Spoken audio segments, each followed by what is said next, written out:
If you haven't heard of GLP-1, then you're under a rock. When they first came out, like Ozempic face, quote unquote, was so bad. The goal should be healthy, right? Like it shouldn't be skinny. It shouldn't be like, anorexic. We're not like promoting eating disorders over here. Like truly you're using them for health and health benefits. And so that has to be at the forefront. Kelly Osbourne looks like a crazy person. Oh, I don't think I've seen it. Like it's not the GLP-1, it's not the semaglutide, it's not the tirzepatide that's doing it, it's you. Welcome to Fill and Tell, where we spill the tea on all things aesthetics. We're your hosts. I'm Megan. And I'm Lauren. We're here to give you the inside scoop on what goes on behind the treatment room door. From filler to facelifts, skincare to aesthetic secrets. We're taking you behind the scenes of the industry with unfiltered conversations, expert insights, and maybe a little gossip along the way. If you haven't heard of GLP-1, then you're under a rock. You have officially gone back to the cave style because they have been hot. They are hot. They've been talked about for, I feel like, a couple of years now. So they're not new, but they are all the craze in aesthetics, wellness in general. But specifically today, we're talking about GLP-1s and Ozempic face and what that means for you, and what you should be doing, what you shouldn't be doing, and if you are looking for preventative or if you're looking for ways to prevent Ozempic face, then we're gonna have some good helpful tips. So GLPs, what does that mean? It's kind of that group of products, so semaglutide, tirzepatide. There's a new one out, They're also known as Mounjaro, Wegovy. What are the other brand names? What is is semaglutide Mounjaro? No, that's tirzepatide. Or Wegovy. There's a lot of brand names out there too, but those are the actual compounds that most of us are using. So what do? They suppress your appetite. They slow down gastric emptying, so you're feeling fuller longer. Mm-hmm. And then they're suppressing like elevated sugar. So right. You're seeing decreased inflammation. You're noticing, of course, weight loss and things like that. And when they first came out, like Ozempic face, quote unquote, was so bad. Yeah. Now I'm hopefully people see how bad they look, or they're actually doing it properly, and so we're not seeing it as much, but still it's very apparent. Something to be aware of. Yeah, for and sure. we wanna tell you, like, if you are on them, we no judgment. Still am on one year later. That's what I mean. Like, please tell us though, because there could be things that are altering your results if you're not eating enough protein, if you're not just like keeping up with a healthy lifestyle. So right, and then some of them can help with reducing triglycerides or lipids. They're really helping. They were fantastic medications for morbid obesity and diabetes. And then we realized we could also use them in aesthetics for a lot of other things. And I think that the research and data will just continue to be really great. There is a new one who I've heard of a few people on, but it's definitely still in research use only, which is the retatrutide or retatrutide. I thought it was retatrutide. Retta. Yeah, it's cute. On TikTok, it's called Retta. Yeah. What's the other one that's like, there's Retta, and then I was asking you about one. That one's going to target 3 different pathways. So, but it's still very new, and it's research use only, meaning that it's used on animals. So if you're on it, you need to check your dispensary. Yeah. So I think the biggest thing is when we're talking about these is like the goal should be healthy, right? Like it shouldn't be skinny. It shouldn't be like, anorexic. We're not like promoting eating disorders over here. Like truly you're using them for health and health benefits. And so that has to be at the forefront when we're taking them and when we're talking about them. I think that's where you get things all wrong. That's where they got bad reputations and bad raps all over TikTok. Is this caused this and this caused this? But I think we were abusing them, unfortunately. And that's where you saw the rapid weight loss. You saw, what's her name? It's not Shannon Osbourne, but the daughter. Kelly Osbourne looks like a crazy person. Oh, I don't think I've seen it. She lost like, I feel like 100 pounds in a very quick amount of time. Yeah, and if you do, like, you don't get to control where you lose fat. You don't get to control where you lose weight. You'll be losing it in your arms and your stomach and your legs, but you're going to be losing it in your face as well. And that's what people, I don't think, are clearly understanding until it's already happened. And then they're like, shit, I look tired. Yeah, and or they're doing aesthetic treatments with us and they're like, this isn't working. And I'm like, well, are you eating protein? No, I don't really eat that much during. Well, how are you going to sustain your Botox and your Sculptra? We're trying to promote collagen, and you're not producing any collagen on your own because you are not eating protein. Right. So that's what Ozempic face is in a nutshell. It is the rapid amount of weight loss that you do not control anywhere, especially not in your face, and it completely depletes you. Your under eyes become more prominent. Your cheeks are sunken in. You kind of have that gaunt appearance, and you might be noticing a lot of laxity. That is, and if you are taking one of those medications, you can kind of consider that your quote unquote Ozempic face. Yeah. And I do think we have to say this. I'm going to say it because I've said it multiple times, is it's not the medicine. Like, it's not the GLP-1, it's not the semaglutide, it's not the tirzepatide that's doing it. It's you and your inability to eat, or your like. Well, I think you could blame it a little bit on the practitioner too, of like not dosing you properly. Yeah, absolutely. It's multifactorial, but I know people who abuse it to not eat. That's wild. Yeah. It's all fun and games right now, but when you get your bone density scan and you have osteoporosis because you don't eat protein, like that's when it's gonna. And you haven't gotten off the couch. In the face. Yeah. There was tons of TikTok videos out there where girls were like, you know, I have osteoporosis now because of GLP-1s. And I'm like, well, we're spreading misinformation here because it's not the medication. It is, like you said, it's how you're taking it and how it's being prescribed. That's the problem. Same thing with hair loss. It's not the medicine. It's your inability of, or your lack of eating. Yeah. I have been on a GLP-1 for a year.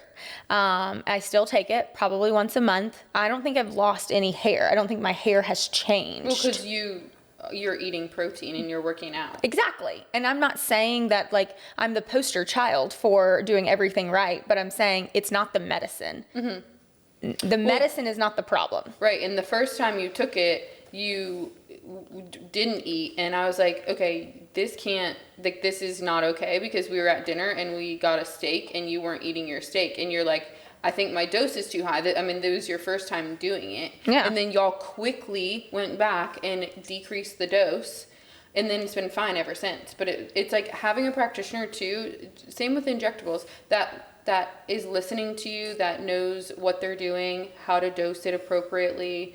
And how to walk you through if things are happening, right? Like, you have to have this open conversation, and you have to be able to go to that person. Like, I always want my patients to come back and tell me, I didn't like this, I loved this, maybe we need to change this, I didn't love the way that I smiled, I didn't like the way my mouth, it is this constant conversation that you should be having. And so if you're not talking to your patients, or you're prescribing it to them and then like shooing them out the door and they have no clue, then you're doing them a disservice. I think it's fantastic for people to like get to their goal weight and reduce their inflammation, reduce triglycerides, help with their insulin. I mean, all of that. It's so great for like our society in America, because our diet is called the SAD diet, isn't it? SAD. Standard American Diet. Yeah. It's the acronym SAD. So I think it's great, but relating it back to aesthetics, we have to know so that we can also set expectations and tailor things. So how does that look? Like, what treatments can you get? What treatments can't you get? You can get everything still. It's just that you have to really be cognizant of your intake of food, right? Specifically protein. Right. So if you know that you have 30 plus pounds to lose, you can expect some changes in your face. Yeah. So it's just kind of natural. I don't think I had that. I definitely didn't lose that much, but even just the 12 pounds that I lost made some changes to my skin and laxity that I noticed. So just think about those things going into it. Come and talk to us, make a plan, make sure you're doing all of these things so that you're not like looking back and be like, oh my gosh, I have so much room to make up and now I don't know what to do. Right. Prevention is always going to be easier than correction. And I think that you're really happy with the weight loss you saw in your face. I mean, we're not saying that's a bad thing. We're just saying that expect some changes in your face. Most people love it, but we can definitely back that with some collagen stimulating treatments, specifically Sculptra, getting you on a microneedling protocol. But before that, skin quality. Yeah. So like treatments to focus on or things to focus on in order, or like make sure you're focusing on your skin quality, make sure you're focusing on the products that you're using, obviously your diet that you're doing before you just go jumping into bed with Sculptra. I mean, well, and I already said it's not going to work if you're not being healthy on the inside too and eating protein. Yeah. But yes, we always are talking skincare first. Yeah, so making sure you're on a good skincare routine always. It's going to be the bread and butter of your aesthetic journey no matter what. And so I like to think of it as like, okay, you're losing weight. Like, what are the things that you should be doing? Like, you really want to focus on your collagen. Like, so all of the things that you were just talking about is focusing on your collagen. So use products that focus on collagen and peptides and things that are really going to make a difference. And unfortunately, I don't think that's your CVS skincare. Right. So what are some products that you like that build collagen or that help build collagen? The number one anti-aging skincare ingredient is a retinoid.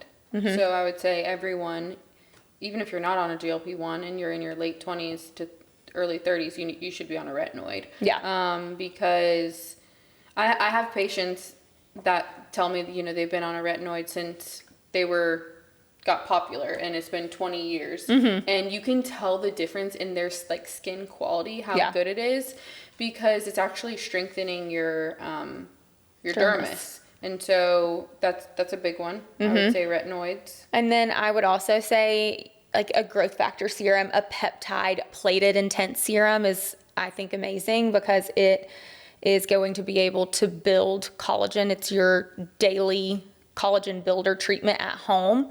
So it's one that we've been on now for ever since the company started, 3 years ago, 4 years ago now.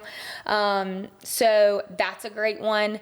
All of the Revision products are peptide-based products that get down to that dermal junction, and I think can really help to build collagen. So and then focus on those. Sunscreen. Yeah. Because if your skin is, for lack of a better term, like denaturing through the collagen loss and the loss of as much protein intake, and then you're out in the sun is denaturing your skin as well. It's creating a loss of collagen. So sunscreen is huge.